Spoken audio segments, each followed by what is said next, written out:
Good evening. Um, I thought I'd be doing this live today, thinking about something that feels a little bit tricky, but thinking about what a lot of couples are going through at the moment and conversations that I'm having with quite a few of my clients at the moment, or people, inquiring about my work, and thinking about what happens if you feel like you want to end your relationship, but you're not sure whether or not it's the right thing to do. And I think this is something that has come up quite a lot because, obviously we've had lockdown, which has been really tricky for a lot of people. And I think has highlighted a lot of difficulties for a lot of people.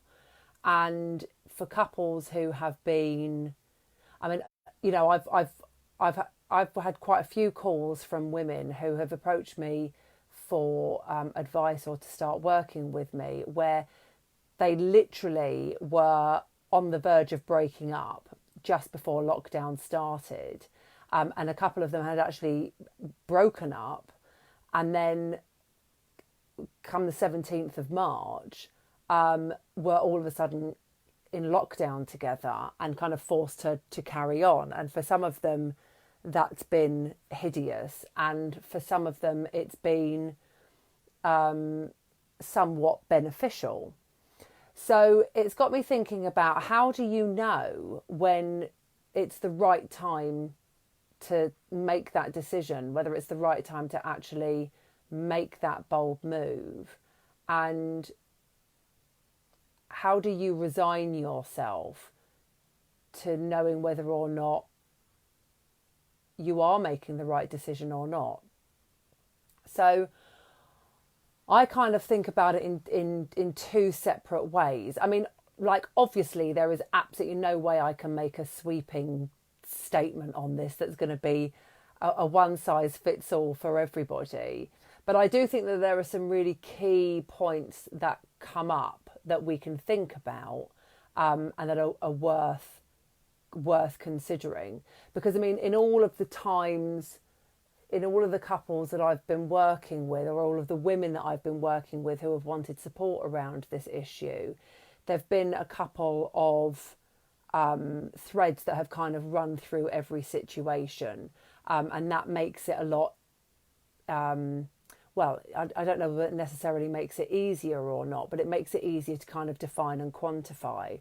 So I think about it in terms of, are your decisions based on goals or fears? Now, I talk a lot about goal work, and I'm like, most of the work that I do, even in my therapeutic space, involves some sort of goal work.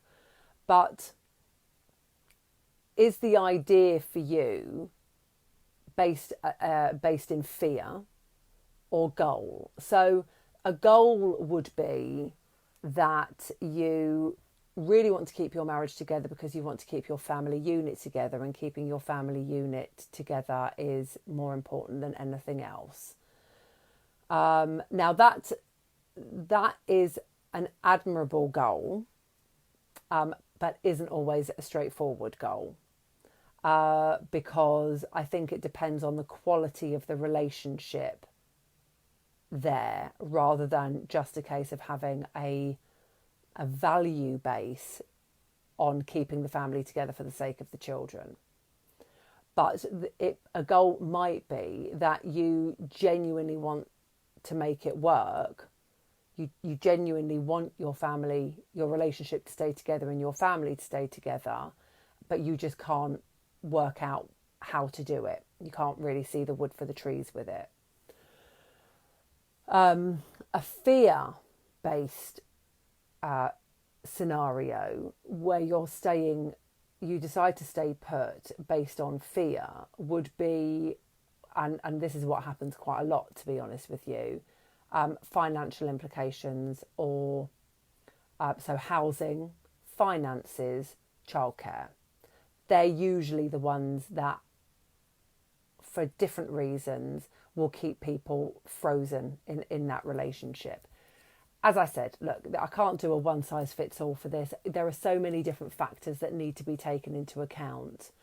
But largely speaking, if you're staying put because you don't see how it can be any different in terms of how you'll be able to afford a home or a lifestyle, or you're worried about what people might think or say, or how you'll be judged or viewed by others, that isn't a reason to be keeping your relationship or your marriage together.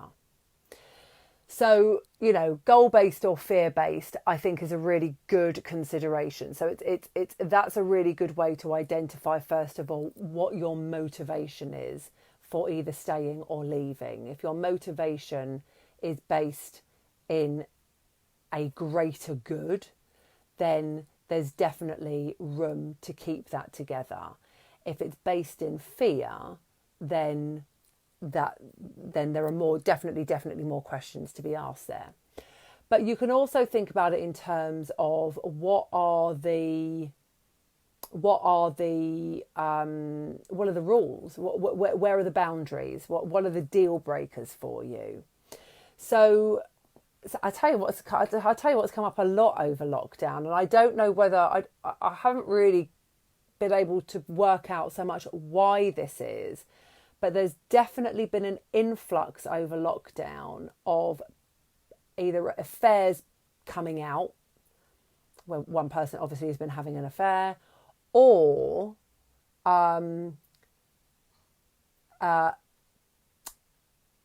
either a flirtation or an emotional connection with somebody else.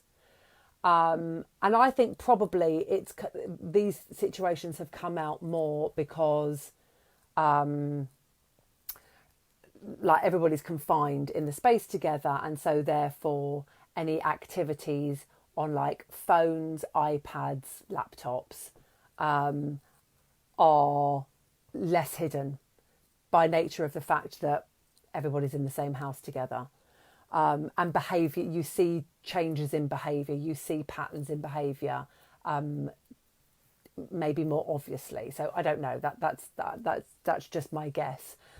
But there's been lots of that going on as well. So that's something that there again, when people are coming to me and asking for either advice or they're working with me and want to work through the situation, it's like, what are the deal breakers for you? Having actually an affair or having an emotional connection with somebody else isn't always a deal breaker.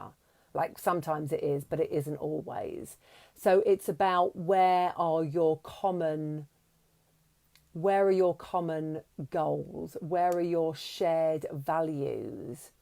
Actually, fundamentally, are you both committed to making the relationship work? Are you both invested in the same outcome? So when I'm working with couples, I always think that if they're both showing up for the sessions, as in they both commit to working with me, I always think that's quite a good indication, actually, of where their commitment is to making their relationship work. Sometimes like my friends say to me, do you ever get like an inkling? Do you ever know when you first start working with a couple, like where it's going to go? And my honest answer is no, I really honestly don't. I've had inklings in the past, but they've been wrong. So I just kind of decide now that I never make that decision. I mean, I wouldn't ever make that decision anyway, but I mean, I don't kind of like have a predetermined idea of where that couple are at. I think it's really important to just let them lead their sessions and take it where it needs to go. But certainly if there's a commitment for them to do it, then that says a lot. So even if you are on your own and you're watching this and you're trying to work out whether or not you have what decision to make and whether or not you have choices ahead of you, I suppose one of the questions would be, are you committed to making it work? Or if there's been difficulties in your relationship, is your partner committed to making it work? And depending on that answer, that could tell you quite a lot about the strength of your relationship and how much your relationship is valued. If there has been an incident in your relationship, so thinking about like accountability, so if you're working towards keeping your relationship together, are you or your partner both taking equal responsibility for the difficulties that are in your relationship? Because if you've got a partner who isn't making any effort to either acknowledge the difficulties or be accountable for any of the difficulties or work to fixing any of the difficulties, then that doesn't necessarily bode that well, to be honest with you.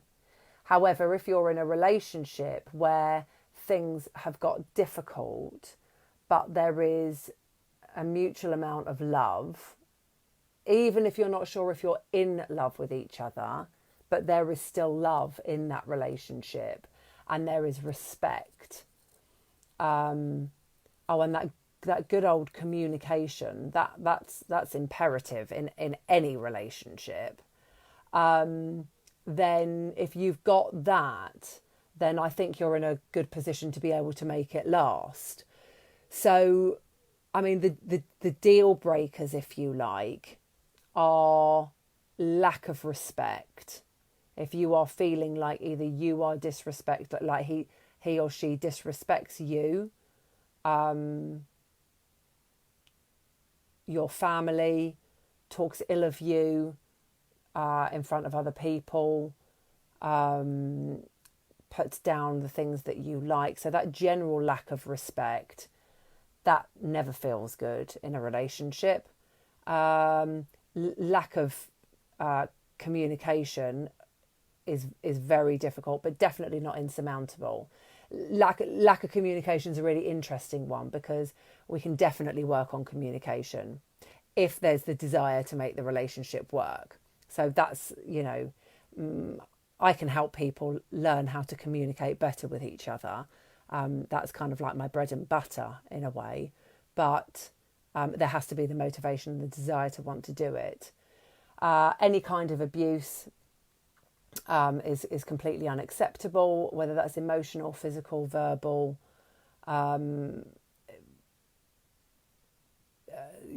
No, I have no time, no space for that. And any kind of betrayal. Again, betrayal is a really difficult one because there are lots of different reasons why people are unfaithful in relationships. And as I say, being unfaithful in a relationship isn't necessarily a sexual act. It could be an emotional connection. It could be flirtatious. It could be it can be so many different things. In fact, I've spoken to several couples, several women over lockdown where they found out that their partner has been unfaithful or they have been unfaithful themselves. And actually the emotional connection is a bigger deal breaker than any sexual act. And a couple of couples that I can think about, there was never any sexual interaction, but the fact that there was an emotional attraction and an emotional connection was actually deemed worse than the transaction of sex. So that's a really interesting one. But there again, you can pinpoint that back in so many different directions as to whether or not what was going on for the relationship in the lead up to it, what's been the history of the relationship, and whether or not you're both committed to making it work.